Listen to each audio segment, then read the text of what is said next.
আজকে তারা তাদের পরিবার টুকরা মাকে এই বিরাট ময়দানে এনেছেন আল্লাহর হাতে তুলে দেওয়ার জন্য।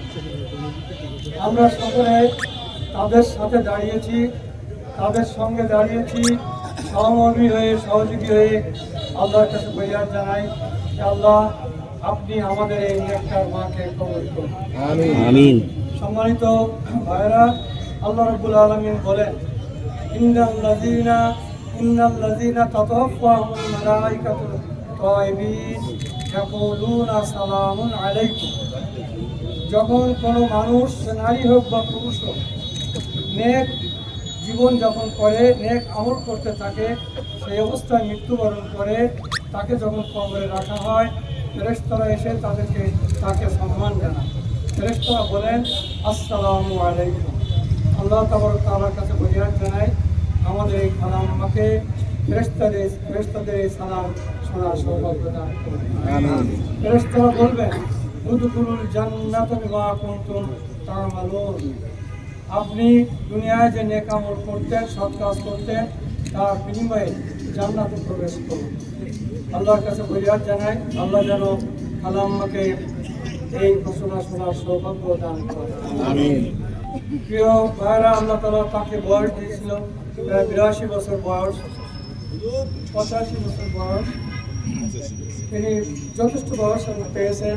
তারপরেও যখন মা দুনিয়ার থেকে চলে যায়, সন্তানদের কি কষ্টটা আমরা সবাই জানি।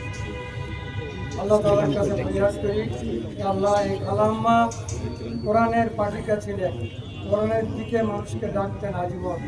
আমি অনেকদিন আগে থেকে তাকে জানি।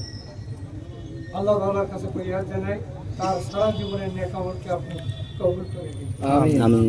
তার জীবনের গুনাহ খাতাগুলো মাফ করে দিন। আমিন। তার কবরের হিসাবকে সহজ করে দিন। আমিন। কবরের আযাব থেকে নাজাত দিন। আমিন। হে আল্লাহ তাকে আপনি জান্নাতুল ফেরদৌস দান করুন। আমিন। আল্লাহ মরহুম ইয়াসিনের চাচা একজন নেককার ব্যক্তি ছিলেন, আল্লাহ পাক তাকেও জান্নাত নসিব করুন। আমিন। সম্মানিত ভাইরা, মায়ের পিতা বা মায়ের অঙ্গ কবরে রাখা, নিজের অঙ্গ রাখার মতোই কষ্ট। আজকে আমাদের এই 4 ভাই এবং তার জামাই, তাদের সকল আপনজন আত্মীয়স্বজনের জন্য আমরা সমবেদনা জানাই। আল্লাহ তাআলা তাদেরকে ধৈর্য ধারণ করার তৌফিক দিন, সবরে জামিল ইফতার করার তৌফিক দিন। দুনিয়ায় যতদিন তারা থাকেন আমরা যেন তাদেরকে ভালোবাসতে পারি, আল্লাহর রহমত যেন তাদেরকে ঘিরে রাখে।